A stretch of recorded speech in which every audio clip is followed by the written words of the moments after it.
Let's get some sleaze right now with Leslie Fram. Barnes, yes. Love is in the air. What in the world? I did not see this coming. Still can't believe it. Elizabeth Hurley and Billy Ray Cyrus? How? Apparently she dropped a major clue. Did you hear about this? She was frolicking in the ocean in the Maldives, wearing a bikini and looking absolutely stunning on April the 9th. And she said the most glorious sunset in the glorious Maldives. And in the background, the music, She's Not a Crying Anymore, which She's Not Crying Anymore is a Billy Ray Cyrus song. So she actually teased this. Doesn't she need to be evaluated for judgment almost immediately? Everyone's wondering, how did this happen? He just got divorced from Fire Rose. Right, all that drama. They should have just made it a bit and done it April 1st. You know what I mean? It's the bit that could have been. Such an unlikely couple. But there is love in the air because Kristen Stewart and Dylan Meyer tied the knot in L.A. on Sunday. And Dylan is a girl, right? Dylan was her fiancé. I think they met at Instagram official in 2019. Then they got engaged in 2021. Dylan Meyer, she's a screenwriter. So she and Kristen got married over the weekend at a Mexican restaurant, Casita del Campo. That's kind of low key. Okay. At a Mexican restaurant. Yeah, Barnes, it's not for me to judge. No, it's just interesting. Netflix is launching a reality show from inside the WWE, inside the writer's room, where they're saying the drama is just as intense off stage as it is on stage and under the spotlight. The 10-week episode 2025 series comes with a very cool title. It's called WWE Unreal. 7 days a week, 365 days a year. This is a calculated, coordinated production. It's time. We're going to lift the curtain. What is the story of 2025? I want to put a rocket on your... Is everybody okay? Everybody's good. Keep going. Well, they think this is awesome. They ain't seen yet. The biggest question is what took so long? I don't understand what took so long. Yeah. But Netflix now has this huge thing with WWE. Remember, they spent millions to get it over there. Have you heard of Untold on Netflix? I feel like I have, but I'm not sure what it is. Okay, it's a batch of stories that just talks about, people like Jake Paul. But the new one, The Fall of Brett Favre. It's called The Fall of Favre. Yes. It's a tell-all documentary talking about the life of Brett Favre. Of course, he had a pattern of unchecked behavior off the field, including that explicit text message scandal and his involvement in a massive welfare fraud scheme. Anyway, there are new episodes every Tuesday beginning May 6th on Netflix. I know what it is. They don't come frequent enough for me to remember, though. It's super slick documentaries. They're really well done. Home Alone director Chris Columbus didn't realize that Donald Trump's 1992 cameo in Home Alone would be so huge. In an interview, he said, I kind of wish it was gone, but I can't cut it out now. It's too big. Remember the scene? You know what I'm talking about, when Macaulay Culkin asks Donald Trump for directions to the famed Plaza Hotel. Excuse me, where's the lobby? Down the hall and to the left. Thanks. Until you brought it up, I totally forgot that was in there. Me too, and Trump owned the plaza at the time, and people were petitioning for him to cut it out of the movie. You can't do that. Yeah, it's a piece of history already.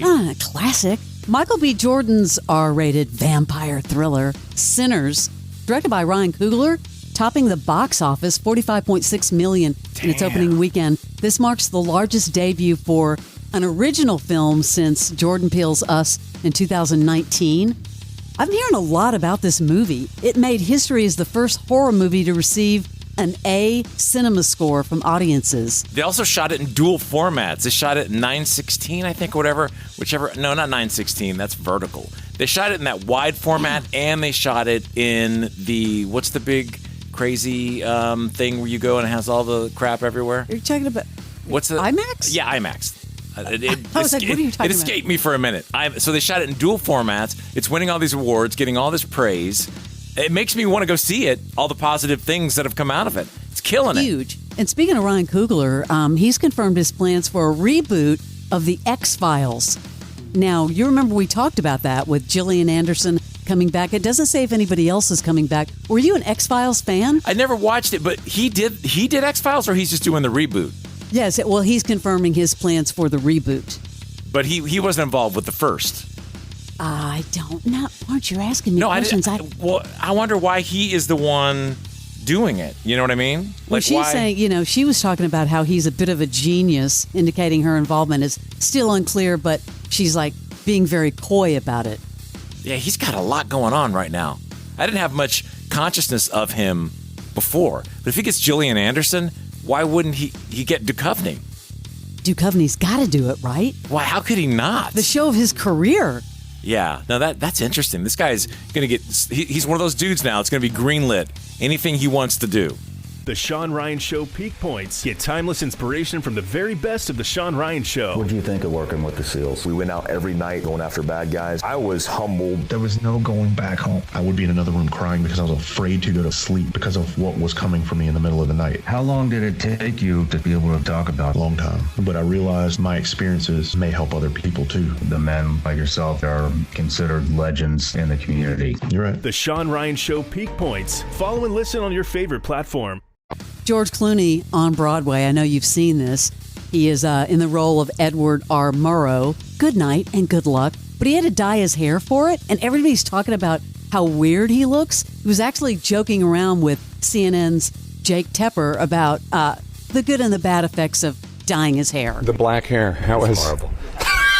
The only good news is I can walk in the streets of New York and nobody People don't recognize you? It's the craziest thing. I've never been. I put a hat on anything else before. That's so I couldn't funny. walk anywhere. Now You've walk been a silver fox for a while. I've had it going for a bit, and I hate it.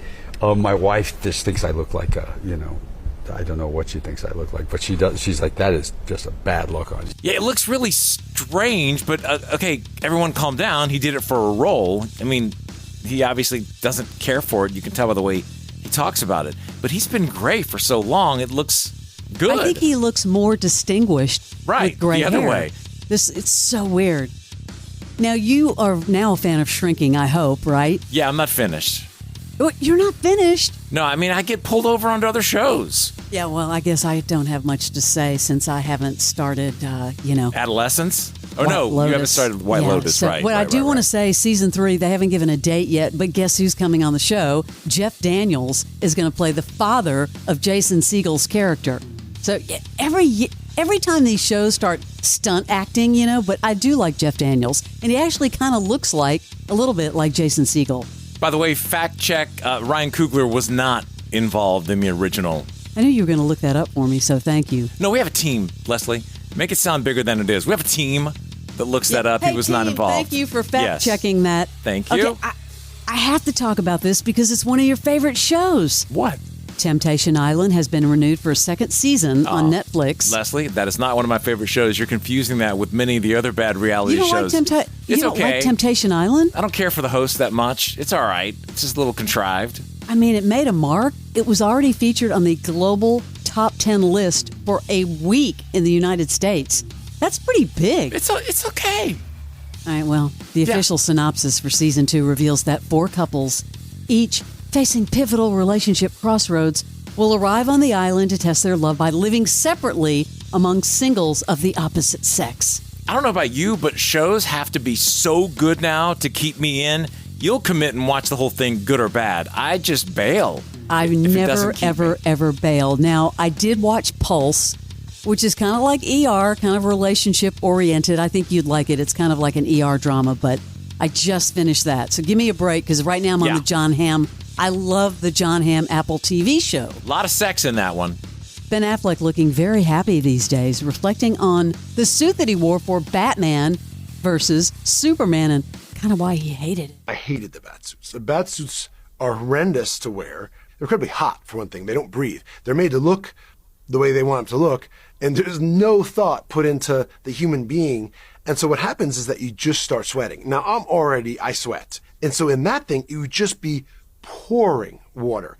There's one thing to wear the suit, but once you cover your head, you feel it. Even the most highly trained stunt guys, the parkour guys, the action guys, they could do that for about 45, 50 minutes, and then they are going to get heat stroke. So you had to come out of it. And that was really the thing, was that it just made it difficult to make the movie because it was so hot. And it also does not make you feel very heroic because you're instantly exhausted and kind of trying to hide like the sweat pouring down your face. Like, no, we can go again. I'm fine. I'm good. And the eye black is like running. Yeah, I don't know. Maybe Christian or Rob or guys like that were just better at dealing with it. But I found it to be the least fun part of it. It looks brutal. It looks like he's wearing a tire. I mean, imagine just putting all that rubber on. I would be so claustrophobic in that suit. Yeah, it'd be awful. You know the other show I'm watching, Barnes, that's not White Lotus? What? I told you, Mobland. Oh, yeah. This is the Guy Ritchie organized crime series. Well, guess what? It's huge. It premiered March 30th to 2.2 million viewers for the first episode, but it's become the streamer Paramount Plus's biggest global series launch ever. Tom Hardy, Pierce Brosnan, and Helen Mirren. You gotta watch it. I watched the beginning. I thought it was a pretty incredibly intense opening scene. It definitely has me hooked. But again, so many shows. You start a few, you pause a few. I've got to find the ones to make it back to. And that is your Celebrity Sleaze. Bravo TV star Lala Kent holds nothing back. There's been so many times where I'm like, I apologize that I said that, but that wasn't meant for you to hear. Feel you there. How fun would it be to bring in some Bravo celebrities and make our own bracket? Iconic. All right, I'll take Dorinda, you take Sonia. Sonia is who I wish I could be. You and me both. I cannot be someone in the program. What's PTO? Pay time off. See? Oh. You've never had a real job. Give them Lala. It is nothing but honesty. You guys know. Follow and listen on your favorite platform.